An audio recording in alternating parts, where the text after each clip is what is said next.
రాత్రి 8 దాటిందంటే ఈ దేవాలయం ఆవరణంలో ఎవ్వరూ ఉండరు. ఎందుకని? అలా ఉంటే ఏమవుతుంది? కళ్ళు పోయిన భక్తులు ఎవరు? దేవతా సర్పం ఏం చేస్తుంది?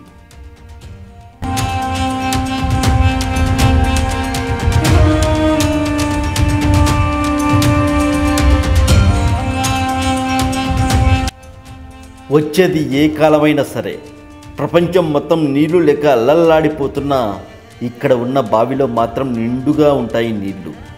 ఇంతకీ ఈ బావిలో ఏం జరుగుతుంది? ఈ నీటిని ఎందుకు ఎగబడి మరీ తీసుకెళ్లి తాగుతున్నారు? అసలు రహస్యం ఏంటి? ఇదే బావి. నరసింహస్వామి తన గదతో భూమిని ఇట్లా గుద్దినప్పుడు ఏర్పడినటువంటి బావి ఇది. చూశారు కదా బావి ఎలా ఉందో. ఈ బావిలో ఎండాకాలం వర్షాకాలం అని తేడా లేకుండా ఎప్పుడు నిరంతరం అయితే నీరైతే ఉంటుంది ఈ బావిలో.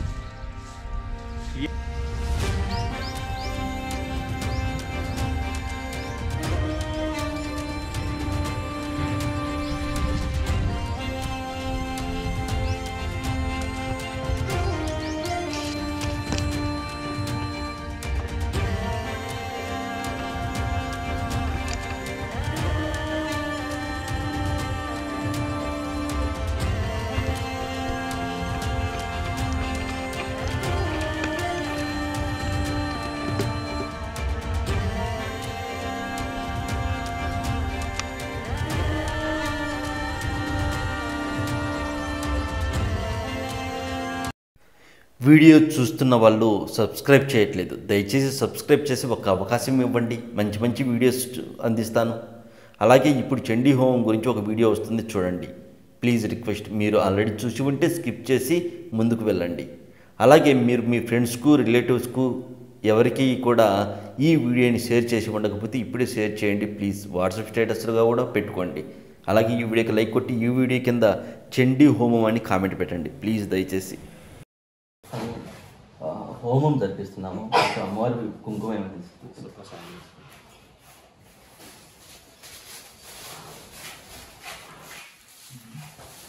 చిన్న కవర్ కూడా ఉంది, దాంట్లో పెట్టుకుంటానండి. హోమం కోసం అయితే అమ్మవారి దగ్గర వచ్చినటువంటి అమ్మవారి దగ్గర కుంకుమ ఉంటుంది కదా, ఆ కుంకుమ అయితే తీసుకున్నానండి. అందులోనే పెట్టేసేయండి.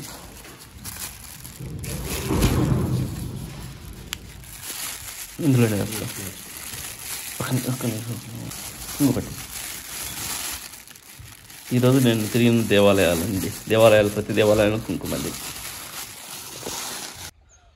ఓం నమ శివాయ. అందరికీ నమస్కారం అండి. నేను మీ ప్రవీణ్. మీరు చూస్తున్నారు ప్రవీణ్ తెలుగు ట్రావెలర్ ఛానల్. ఇకపోతే మన ఛానల్ ఆధ్వర్యంలో మన ఛానల్ తరపున చండీ హోమం అయితే జరిపిస్తున్నామండి. అది కూడా కేవలం 996 రూపాయలతోనే 996 రూపాయలతోనే చండీ హోమం అయితే జరిపిస్తున్నాం. సాధారణంగా మనం బయట ఇదే చండీ హోమం చేయించుకోవాలి అంటే చాలా ఖర్చు అవుతుందండి. 50,000 నుంచి ₹1,00,000 వరకు ఖర్చు అవుతుంది. కానీ మన ఛానల్ ఆధ్వర్యంలో మన ఛానల్ తరపున కేవలం 996 రూపాయలతోని చండీ హోమం అయితే చేస్తున్నాము. ఇకపోతే ఈ చండీ హోమం ఎక్కడ చేస్తున్నాం ఏంటి అన్న విషయానికి వస్తే, సిద్ధేశ్వరం, గటిక సిద్ధేశ్వరం అనే క్షేత్ర ఆవరణంలో ఈ చండీ హోమం అయితే మనం జరిపిస్తున్నాము. ఈ చండీ హోమం జరిపించే ఈ ప్రదేశంకు ఉన్నటువంటి ప్రత్యేకత ఏంటి అన్న విషయానికి వస్తే, కాశీనాయన స్వామి తెలుసు కదా మీకు. కాశీనాయన అన్నదానము ఉంటుంది ఎక్కడైనా మన దేవాలయాల దగ్గరికి వెళ్ళినప్పుడు. అయితే ఆ కాశీనాయన స్వామికి వాయువేగం అనే ఒక శక్తి ఉంది, వరం ఉంటుంది. వాయువేగం అంటే గాలిలో వెళ్ళే వరం. ఆ వరం లభించింది ఈ గటిక సిద్ధేశ్వరం అనే దేవాలయం ఆవరణంలోనే అని చెప్తారు. 12 ఏళ్ళు తపస్సు చేశారు ఆయన ఈ క్షేత్ర ఆవరణంలో.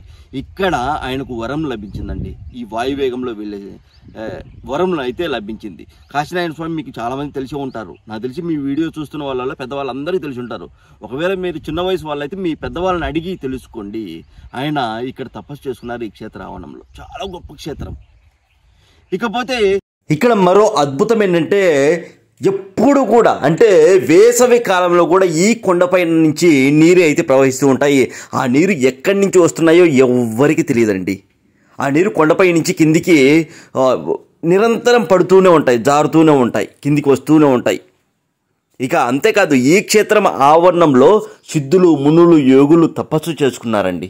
ఇక శివపార్వతుల కళ్యాణం కూడా ఇక్కడే జరిగింది అని చెప్తారు స్థల పురాణం ప్రకారం. ఇకపోతే ఈ దేవాలయంలోని ఎందుకు జరిపించాలి పూజ అనుకున్నానంటే, ఇక్కడ అమ్మవారికి వాహనం నక్క అండి.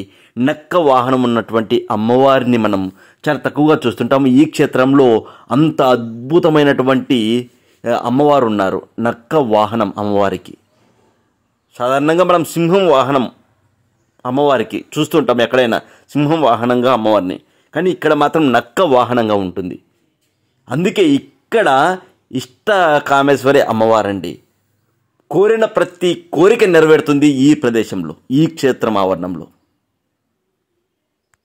ఎవరైతే ముందుగా మీ పేర్లు గోత్రనామాలు నమోదు చేసుకుంటారో వాళ్ళ పేర్లు గోత్రనామాలు ముందుగా వస్తాయండి హోమంలో, పూజలో. ప్రసాదంగా నేను చాలా క్షేత్రాల్లో తిరుగుతుంటా కదా, అక్కడ దేవాలయాల్లో, ఎన్నో పురాతన దేవాలయాల్లో అమ్మవారి దగ్గర లేదంటే స్వామివారి దగ్గర ఉంచినటువంటి కుంకుమ తీసుకొచ్చి ఆ కుంకుమను మళ్ళీ ఇక్కడ హోమంలో ఉంచి ఆ కుంకుమతో పాటు అమ్మవారి రక్షగా ఇవి ఉంటాయి కదా మన చేతి దారములు, కాషాయం దారములు, అవి అయితే 2 పంపుతానండి. సాధారణంగా మనం ఒక దేవాలయం కుంకుమ మనకు దక్కాలంటేనే ఎంతో అదృష్టం ఉండాలి. అలాంటివి పవిత్రమైనటువంటి ఎన్నో దేవాలయాలు, అంటే ఫారెస్ట్ అంటే దట్టమైన అడవుల్లో ఉండే దేవాలయాలు ఉంటాయి. మనం కొన్ని దేవాలయాలకు వెళ్ళలేం, కనీసం అక్కడి నుంచి వచ్చే కుంకుమ మనకు వస్తే ఇంకా అంతకంటే ఏం కావాలి? ఆలోచించండి ఒకసారి. చాలా పవిత్రమైనటువంటి కుంకుమ, అన్ని కుంకుమ కలిపి హోమంలో ఉంచి మళ్ళీ అక్కడ పూజ చేయించాక పంపుతాను. ఈ చండీ హోమం చేయించుకోవడం వల్ల కలిగే ప్రయోజనాలు ఏంటంటే, ఎవరైతే ఆర్థికంగా ఇబ్బందులు పడుతూ ఉంటారో, ఎవరైతే మానసికంగా ఆరోగ్యంగా సమస్యలో ఉంటారో వాళ్ళకు మంచి జరుగుతుందని నమ్ముతామండి ఈ చండీ హోమం. ఈ చండీ హోమం గురించి మన వేదాల్లో కూడా చాలా చక్కగా వివరించడం అయితే జరిగింది. ఇంకా చాలా విషయాలు ఉన్నాయి మీకు చెప్పుకుంటూ పోతే. మార్చి 24వ తేదీ పౌర్ణమి రోజు అయితే హోమం అయితే ఉంటుంది. సాధారణంగా మనం ఈ మహాచండీ హోమం జరిపించుకోవడమే ఒక అద్భుతం అయితే, అది కూడా పౌర్ణమి రోజు జరిపించుకోవడం మహా అద్భుతం అండి. మీరు చిన్నవాళ్ళు అయితే మీ పెద్దవాళ్ళతో ఒకసారి అడిగి చూడండి, పౌర్ణమి రోజు చండీ హోమం జరిపించుకుంటే మంచిది అని. ఎంత మంచిదంటే కోరిన ప్రతి కోరిక నెరవేరుతుందండి. ఒకసారి ఆలోచించండి. సమయం చాలా తక్కువగా ఉంది, వీళ్ళని తొందరగా అయితే మీ పేర్లు గోత్రనామాలు నమోదు చేసుకోండి. చాలా తక్కువ మందితో అయితే ఈ పూజ అయితే, ఈ హోమం అయితే చేద్దామని అనుకుంటున్నాను. ఆ తక్కువ మందిలో మీరు కూడా ఉండాలని నేను మనస్ఫూర్తిగా కోరుకుంటున్నాను. మీరు వెంటనే ఇది ఏ సమయంలో, ఈ వీడియో మీరు ఏ సమయంలో చూస్తున్నా సరే, మన చండీ హోమం గురించి మీకు ఏ సమయంలో తెలిసినా సరే 24 గంటల్లో మీరు ఎప్పుడైనా ఫోన్ చేయవచ్చండి. మీరు ఫోన్ చేయవలసి మీ గోత్రనామాలు నమోదు చేసుకోవాల్సినటువంటి నెంబరు 7981961643 7981961643. నా మీద నమ్మకంతో, మన ఛానల్ మీద నమ్మకంతో ఒక అడుగు ముందుకేయండి, అంతా మంచి జరుగుతుంది. ఆ అమ్మవారు చూసుకుంటారు. ఓకే. ఓం నమః శివాయ. హాయ్ వ్యూవర్స్, నేను మీ ప్రవీణ్. మీరు చూస్తున్నారు ప్రవీణ్ తెలుగు ట్రావెలర్ ఛానల్. ప్రస్తుతం అయితే ఆంధ్రప్రదేశ్ రాష్ట్రం నంద్యాల జిల్లా ఆలగడ్డ మండలంలో ఉన్నటువంటి పుట్టాలమ్మ దేవస్థానం దగ్గర అయితే ఉన్నానండి. రామతీర్థం పుట్టాలమ్మ అనేది పిలుస్తారు. రామతీర్థం అనే ప్రదేశంలో ఈ పుట్టాలమ్మ దేవస్థానం అయితే ఉంటుంది. ఇక్కడ పుట్టాలమ్మ దేవస్థానం అని ఎందుకు పేరు వచ్చిందంటే, ఇక్కడ అమ్మవారు పార్వతీ మాత పుట్ట రూపంలో వెలిచారండి. ఇక్కడ అమ్మవారు ఇక్కడ తపస్సు చేశారు అని చెప్తారు శివయ్య కోసం. అందుకే ఇక్కడ అమ్మవారు పుట్ట రూపంలో వెలిచారు. ఇకపోతే రాత్రి సమయంలో ఈ దేవాలయం ఆవరణంలో భక్తులు ఎవ్వరు కూడా నిద్రించరు. కారణం ఏంటంటే, ఇక్కడ ఉన్నటువంటి అమ్మవారు, ఇక్కడ ఉన్నటువంటి దేవతా సర్పం ఈ దేవాలయం మొత్తం కూడా సంచరిస్తూ ఉంటారంట. ఆ సమయంలో ఎవరైనా ఇక్కడ ఆమెకు అడ్డు తగిలితే ఆమె శపిస్తుంది అని ఒక నమ్మకం. అందుకే భక్తులైతే ఈ దేవాలయ ఆవరణంలో ఎవరు కూడా నిద్రించరని చెప్తారు రాత్రి సమయంలో. ఓకే, ఇది అయితే ఈ దేవాలయం చుట్టూ కూడా, ఈ దేవాలయం ఇప్పటికి కూడా పెరుగుతూ ఉంది. ఈ పుట్ట, ఈ దేవాలయంలో ఉన్నటువంటి పుట్ట ఇప్పటికి పెరుగుతూ ఉంటుంది. ఈ పుట్టను చూపిస్తాను. అంతేకాదు మరో అద్భుతం ఏంటంటే, ఈ దేవాలయంకు ఎదురుగా పరశురామ లింగేశ్వర స్వామి దేవస్థానం అయితే ఉంది. పరశురామ స్వామి తన తల్లిని చంపినటువంటి పాపం నుంచి ముక్తి పొందడం కోసం చాలా శివలింగాలు ప్రతిష్ఠ చేశారు కదా, అందులో ఒక శివలింగం ఇక్కడ ప్రతిష్ఠ అయితే చేశారు. అందుకే ఇక్కడ ఉన్నటువంటి స్వామివారి అంటే శివలింగంకు పరశురామ లింగేశ్వర స్వామి అనేది పేరైతే ఉందండి. అక్కడ శివలింగం కూడా చూపిస్తాను. మరో విషయం ఏంటంటే, ఇక్కడ 2 బావులు ఉన్నాయి. ఒక బావి చాలా లోతుగా తవ్వినా కూడా ఒక్క చుక్క నీరు పడలేదంట. కానీ మరో బావి మాత్రం కేవలం 10 అడుగుల లోతు తవ్వంగానే నీరు పడ్డాయి. ఎందుకు ఆ డిఫరెన్సు? పైగా 10 అడుగుల లోతు తవ్వినటువంటి బావి కొండ పైన ఉంటే, ఇది కొండ కింది వైపే ఉంటుంది. దీనికి సంబంధించినటువంటి ఒక విషయం అయితే చెప్తాను నేను. ఇక నరసింహస్వామి అహోబిలంలో హిరణ్యకశిపుని చంపిన తర్వాత, హిరణ్యకశిపుని సంహారం తర్వాత ఒక అడుగు ఇక్కడ పెట్టారని, మరో అడుగు అహోబిలంలో పెట్టారు అని చెప్తారు. ఓకేనా? ఒక అడుగు అహోబిలంలో హిరణ్యకశిపుని చంపిన తర్వాత ఒక అడుగు అక్కడ పెట్టి మరో అడుగు తీసి యువతలు పెట్టారు. అదే ఈ క్షేత్రం పుట్టాలమ్మ దేవస్థానం దగ్గరని. ఇక్కడ కూడా స్వామివారి ఒక కాలి పాదముద్ర అయితే ఒకటి ఉంటుంది, అది చూపిస్తాను నేను. ముఖ్యంగా ఇక్కడ ఏమేమి చూపిస్తాను అనేది చెప్తున్నాను. ఇంకా క్లారిటీగా అర్చకులు వచ్చిన తర్వాత వాళ్ళ చేత కూడా చెప్పిస్తాను. ఇక ఇలా చెప్పుకుంటూ పోతే చాలా ఉన్నాయి ఇక్కడ విశేషాలు. ప్రతిదీ క్షుణ్ణంగా వివరిస్తాను, ప్రతిదీ కూడా నేను చూపించడానికి అయితే ట్రై చేస్తాను. సో ప్రస్తుతానికైతే పుట్టాలమ్మ దేవస్థానం దగ్గరే నేను ఉన్నాను. ఎలా రావాలి, ఏంటి, ఏం వారం ఇక్కడ తెలుస్తారు, ఇవన్నీ కూడా క్లియర్గా నేను మీకు ఎక్స్ప్లోర్ చేసి చూపిస్తాను. ఓకేనా? ఇక దేవాలయం అయితే మనం చూద్దాం ఫస్ట్. ఎస్, మనమైతే పుట్టాలమ్మ గుడి దగ్గరికి అయితే వచ్చాము. ఇదో ఆర్చ్ కనబడుతుంది కదా, ఇదో చూడండి, రామతీర్థం పుట్టాలమ్మ అంటారు. ఈ ఊరి పేరు రామతీర్థం అండి, రామతీర్థం. ఇదో ఆర్చ్ అయితే కనబడింది మనకు. ఒక పుట్ట, ఒక పడగలు అయితే ఉన్నాయి చూడండి. ఇక్కడ కాశీనాయన ఆశ్రమం ఉన్నట్టుంది చూస్తుంటే. ఇక్కడ కూడా వచ్చి ఏమన్నా ప్రత్యేకతలు తెలుసుకుందాం. దానికంటే ముందు ఆర్చ్ అయితే చూడండి, ఈ ఆర్చ్ నుంచి మనం లోపలికి అయితే వెళ్ళాల్సి ఉంటుంది. ఓం నమో నారాయణి మాత నమః. పుట్టాలమ్మ తల్లి, పుట్టాలమ్మ. లోపలికి అయితే వెళ్తున్నాం.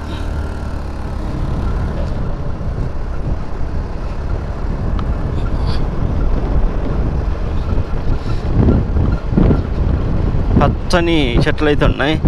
ఎండాకాలము కదా, చాలా కష్టంగా ఉంది. మనకు తినేది ఆహారం కంటే తాగే నీళ్ళకే ఎక్కువ ఖర్చు అవుతుంది. అంటే వాటర్ కాదు కదా, కూల్ డ్రింక్ తాగాలనిపిస్తుంది కదా ఎండలకు, వాటికి ఎక్కువ ఖర్చు అవుతుంది యాక్చువల్లీ. ఇక మెయిన్ రోడ్లో నుంచి మనం కొద్ది దూరం లోపలికి వచ్చాక ఇలా ఆర్చ్ అయితే కనిపిస్తుంది. ఆర్చ్లో నుంచి మళ్ళీ లోపలికి అయితే వచ్చాం. చూడండి బాగుంది కదా, చూడండి డిఫరెంట్గా ఉంది చూడడానికి. లోపలికి వచ్చాక ఇలా అయితే ఉంటుందండి మొత్తం కూడా. ఇక్కడ విశిష్టత ఏంటి అనేది మొత్తం తెలుసుకుందాము, ఆ తర్వాత ఎక్స్ప్లోర్ చేద్దాం. ఇక్కడ చూడండి నందీశ్వర్లో, ఇక్కడ నంది నోట్లో నుంచి రంధ్రం ఏదో పెట్టారు, పెట్టిందేమో రట్నే ఉందో నంది తెలీదు.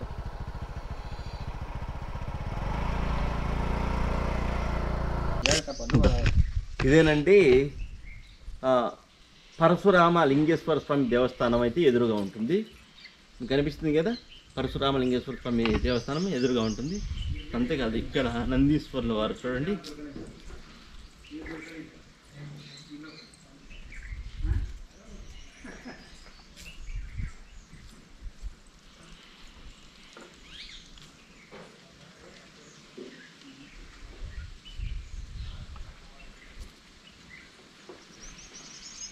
దేవస్థానం పరశురామ స్వామి దేవస్థానం, పరశురామ లింగేశ్వర స్వామి దేవస్థానం. ఇది పుట్టాలమ్మ దేవస్థానం.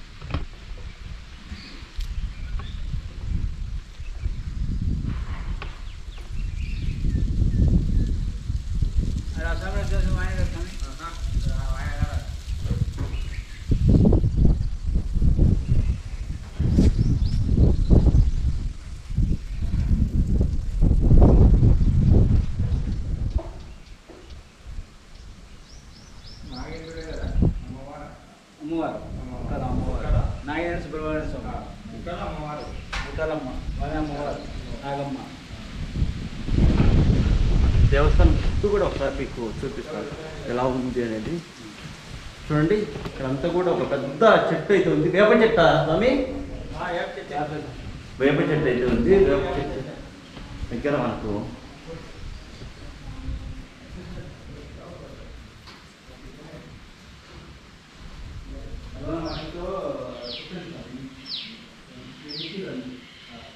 పెద్ద నాగపడిగ అయితే మనం చూడొచ్చు. చూడండి అలాగే వేప చెట్టుకు మొక్కున్న మొక్కులు ఇలా ఇలా మొక్కు ఉండేటప్పుడు ఇట్లా కడతారండి. ఎంత పెద్దగా ఉంది చూడండి వేప చెట్టు కూడా. దేవాలయం వెనుక వైపు ఇలా ఉంటుంది.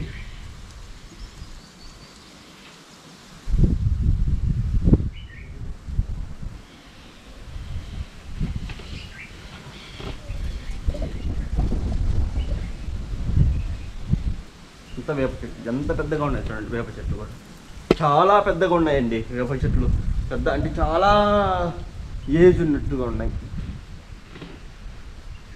100 ఏళ్ళ నుంచి పెరుగుతున్నట్టు వేప చెట్లు. ఇక్కడ నాగులు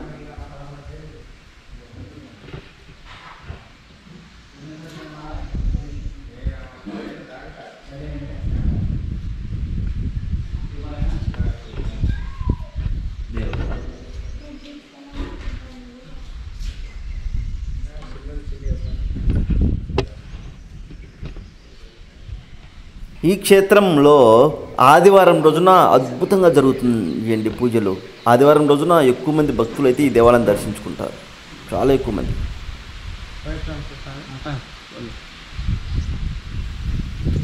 అయితే ఇక్కడ ఈ దేవాలయంకు వచ్చి కోరిన ప్రతి కోరిక నెరవేరుతుందని చెప్తారు ఈ దేవాలయంకి వచ్చే భక్తులు. ఇక్కడికి వచ్చి ఈ దేవాలయంకి వచ్చి కోరుకుంటే ఇక్కడ అమ్మవారు తీరుస్తారు అని చెప్తారండి. అందుకే నేను కూడా వచ్చాను.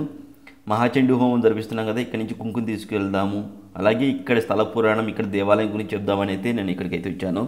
సో మధ్య మధ్యలో అంటే నేను మీకు దేవాలయం చూపించేటప్పుడు ఏం మాట్లాడట్లేదు, ఎందుకంటే బాగా నీట్గా ఉంటుందనేసి, బాగా ఎక్స్ప్లోర్ చేయొచ్చు, నీట్గా మీరు చూస్తారంటే. నేను వాగుతూ ఉంటే మీకు అంతగా ఇంట్రెస్ట్గా ఉండదు చూడడానికి, అందుకనేసి ఏం చెప్పట్లేదు, సైలెంట్గా ఉంటున్నాను. సో మీరు స్కిప్ చేసి వెళ్ళిపోద్దు ప్లీజ్, ఏం మాట్లాడట్లేదే అని. దేవాలయం అండి ఇదంతా కూడా. ఈ దేవాలయంకి ఎదురుగానే ఒక బావి ఉంటుంది, అలాగే శివాలయం ఉంటుంది, అవి కూడా చూపిస్తాను. ఈ దేవాలయం స్థల పురాణం అంతా కూడా అర్చకుల చేత చెప్పిస్తాను. ఓకే పదండి.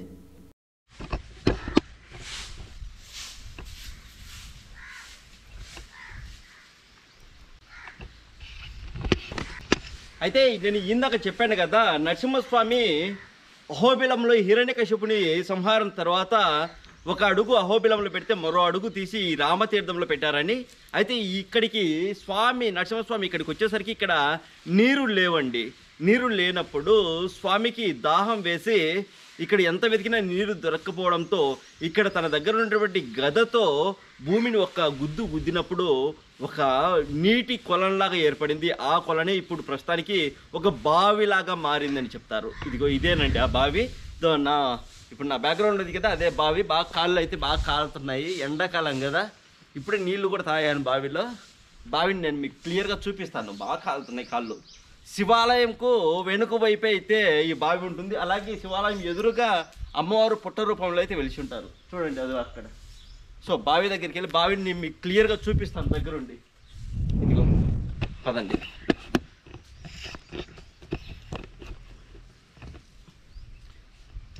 ఇదిగోండి ఇదే బావి అండి, ఇదే బావి. నరసింహస్వామి తన గదతో భూమిని ఇట్లా గుద్దినప్పుడు ఏర్పడినటువంటి బావి ఇది. చూశారు కదా బావి ఎలా ఉందో. ఈ బావిలో ఎండాకాలం వర్షాకాలం అని తేడా లేకుండా ఎప్పుడు నిరంతరం అయితే నీరైతే ఉంటుంది ఈ బావిలో. క్లియర్గా చూడండి, దగ్గర పెట్టి కూడా చూపిస్తా.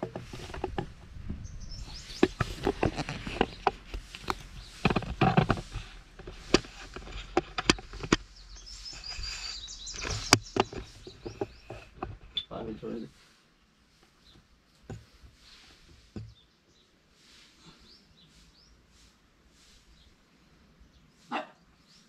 తక్కువ లోతుల్లోని బావి అయితే ఉంది.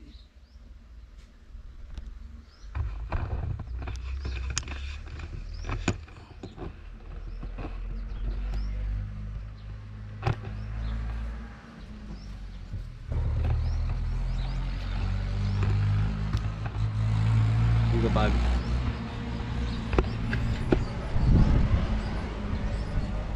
గిలక ఇల్లు.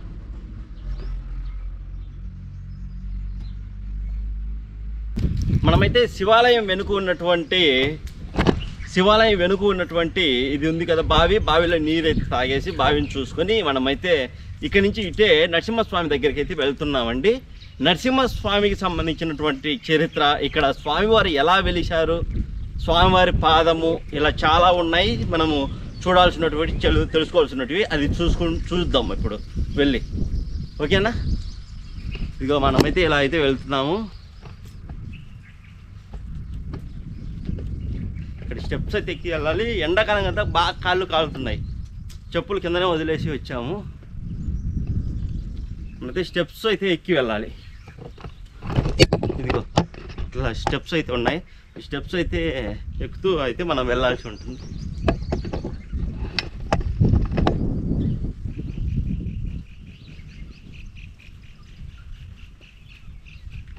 స్టెప్స్ ఎక్కి మనమైతే పైకి అయితే వచ్చాము. ఇక్కడే యోగా నరసింహస్వామి దేవస్థానం అయితే ఉంది. పదండి వెళ్దాం, చూద్దాం. మా కాళ్ళు బాగా కాలుతున్నాయి. దేవాలయం సంబంధించినటువంటి రూములు అవన్నీ కూడా మన వెనక సైడ్ ఉన్నాయి చూడండి.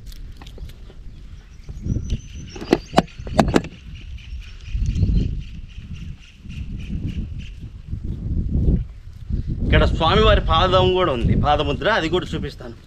దేవాలయం దగ్గరికి అయితే వచ్చాను. ఇగో మన వెనక ఉంది కదా, అదే దేవాలయం. దానికంటే దేవాలయం ఎదురుగా ఒక కోనేరు ఉంది. ఆ కోనేరును అయితే మనం చూద్దాం ఇప్పుడు.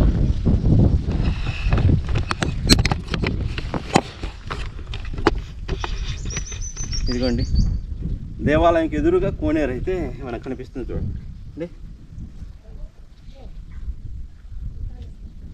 దేవాలయంకు ఎదురుగా కోనేరు.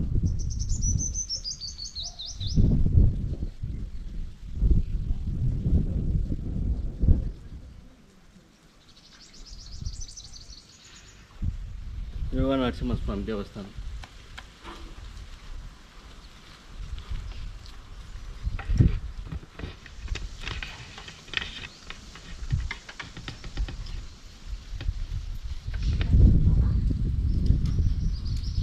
బ్రహ్మోత్సవాలు ఉండడం వల్ల సున్నం అయితే కొడుతున్నారండి దేవాలయంకు.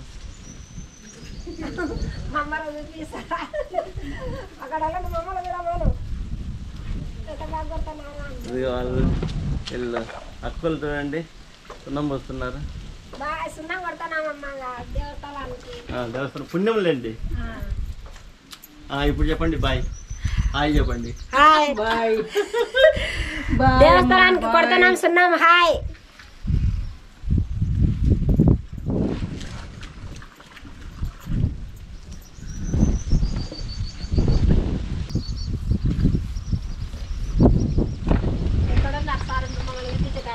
అదృష్టం కావద్దు. శిఖరం మీద వేసి అంటే మామూలు విషయమా. దేవాలయం లోపలికి అయితే వెళ్తున్నాం మనం.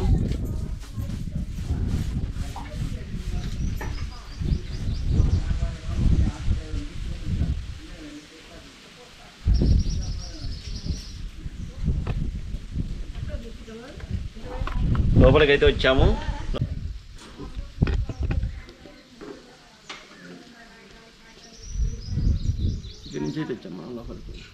ఎస్, పుట్టలమ్మ దేవస్థానం దగ్గరనే కొండపైన అయితే ఇక్కడ యోగా నరసింహస్వామి దేవస్థానం అయితే ఉంటుంది. మీరు చూస్తున్నదే యోగా నరసింహస్వామి దేవస్థానం అండి. క్లియర్గా మీకు నీట్గా ఎక్స్ప్లోర్ చేస్తున్నాను ఎలా ఉంది ఏంటి అనేది.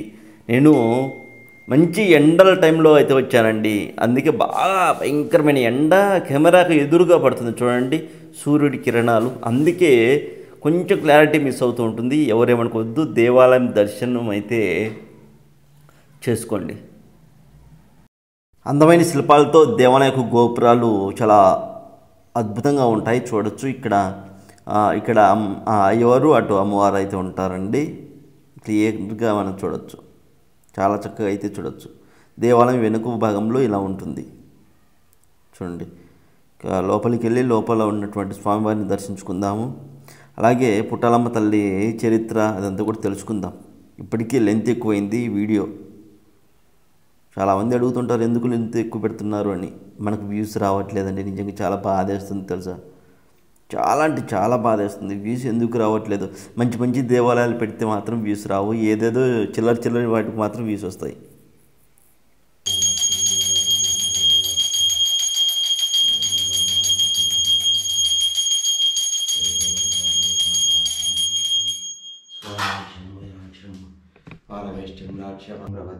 తీసుకోండి.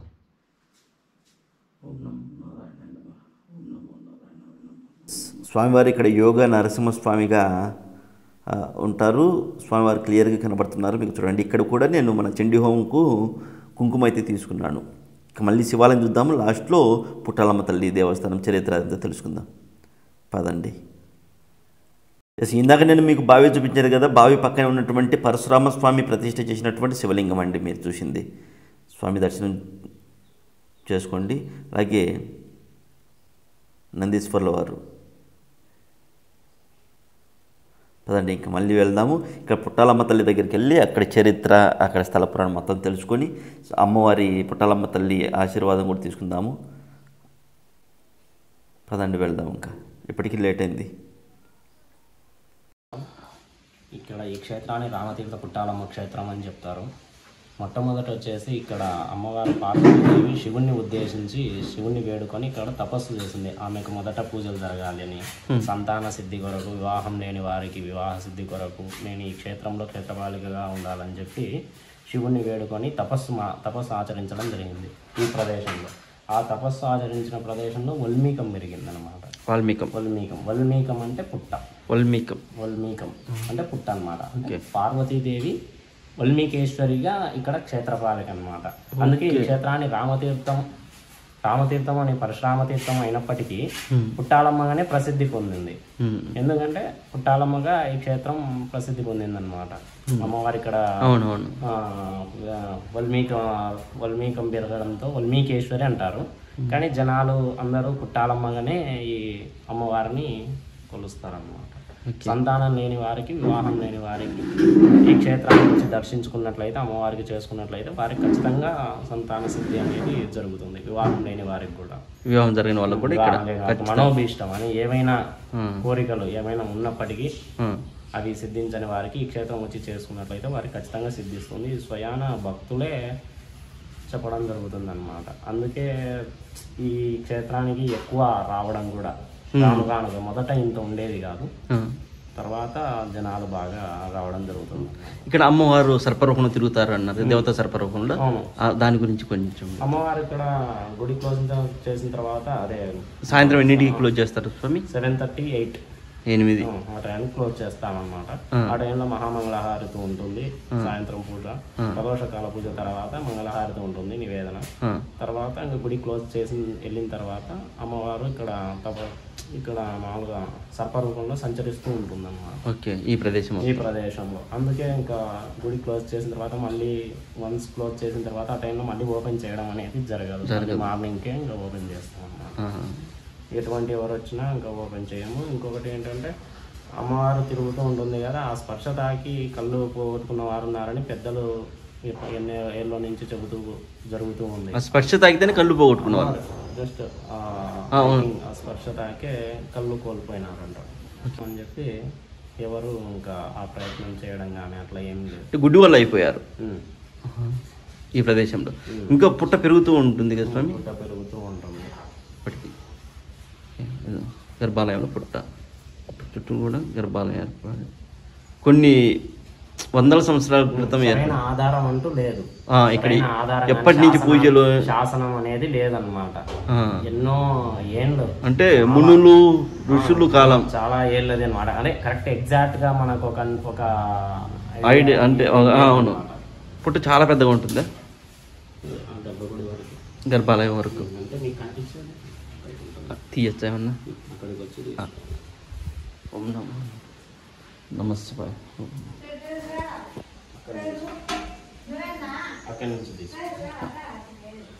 ఇక్కడ అమ్మవారు పుట్ట చూడండి.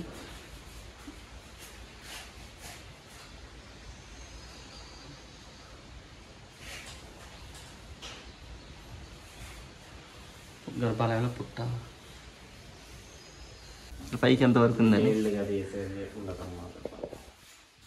అంటే మీకు కనిపిస్తుంది ఇక్కడ నుంచి ఇంకా లోపల పోయేదంటే ఏం లేదు. చాలా పెద్ద పుట్ట అండి. అమ్మవారు పుట్ట రూపంలో అయితే వెలిచారు పార్వతీమాత. చాలా పవర్ఫుల్ అండి అమ్మవారు. ఇక్కడికి వచ్చిన వాళ్ళ భక్తులకు చాలామందికి అంటే మామూలుగా పెళ్ళిళ్ళు కాని వాళ్ళకు, సంతానం లేని వాళ్ళకు ఇలా అద్భుతాలు జరిగాయి. వాళ్ళే ఇప్పటికి కూడా ఇక్కడ ఏంటంటే నాగప్రతిష్ఠలు కూడా చేశారు వచ్చిన వాళ్ళు, మంచి జరిగిన వాళ్ళు. తనకి అమ్మవారి కుంకుమ కూడా తీసుకున్నాము.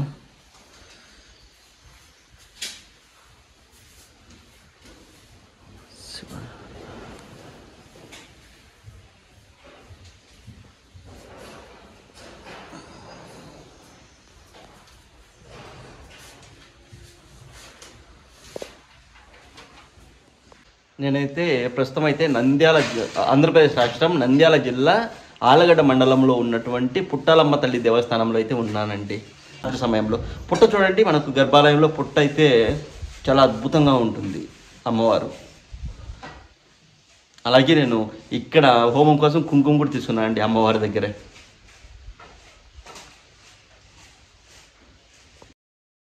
భయంకరమైన ఎండల్లో ఎన్నో వందల కిలోమీటర్లు వెళ్ళి తీసినటువంటి వీడియో అండి. ప్లీజ్ మంచి వ్యూస్ వచ్చేలా చూడండి, ఎక్కువ మందికి షేర్ చేయండి. ఈ వీడియోని పూర్తిగా చూడండి. ఎవరైనా స్కిప్ చేస్తూ చూస్తుంటే మళ్ళీ పూర్తిగా చూడండి. ప్లీజ్ లైక్ కొట్టండి ఈ వీడియోకి. ఇక్కడ వచ్చేసి నరసింహస్వామి ఇక్కడ ఒక పాదము, అలాగే అహోబిలంలో ఒక పాదం పెట్టారని చెప్తారు. అహోబిలం నుంచి ఇక్కడికి ఒక పాదం పెట్టి ఇక్కడికి వచ్చారని చెప్తారు. ఇక్కడ స్వామివారి పాదముద్ర అయితే ఉంది. ఆ పాదముద్ర అయితే మనం చూద్దాము. మొన్నటి వరకు అయితే కూడా కొంచెం కొంచెం కనబడుతూ ఉండేది, ఇప్పుడు అది కూడా కనబడదు అన్నట్లుగా చెప్తారు. చూద్దాం, ఒకసారి ట్రై చేద్దాం. స్వామివారి పాదముద్ర చూసే అదృష్టం. కొండలాగా ఉంది చూడండి, ఈ కొండలాగా ఉన్న దగ్గరే ఉంటుంది పాదముద్ర. శివాలయం వెనుక భాగంలో వెనుక వైపు ఉంటుంది.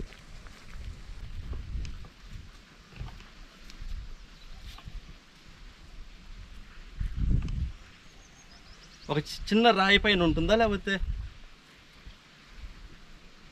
అదేనా స్వామి? ఇక్కడనే ఉండొచ్చు, బొట్లు పెట్టినట్టున్నారు. మనం అయితే వచ్చాము స్వామివారి పాదముద్ర దగ్గరికి. ఇక్కడ ఉండొచ్చు.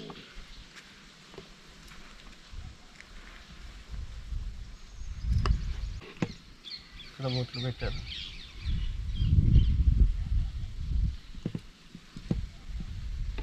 ఇప్పటివరకు సబ్స్క్రైబ్ చేయని వాళ్ళు ఇప్పుడే సబ్స్క్రైబ్ చేయండి మన ప్రవీణ్ తెలుగు ట్రావెలర్ ఛానల్ని. అలాగే ఈ వీడియోని మీ వాట్సాప్ స్టేటస్గా పెట్టుకోండి. వీడియో కింద కామెంట్లో చండీ హోమం పుట్టాలమ్మ టెంపుల్ అని కామెంట్ పెట్టండి. ఈ వీడియోకి లైక్ కొట్టి మీ ఫ్రెండ్స్కి షేర్ చేయండి, ఫ్యామిలీ మెంబర్స్ కూడా ప్లీజ్.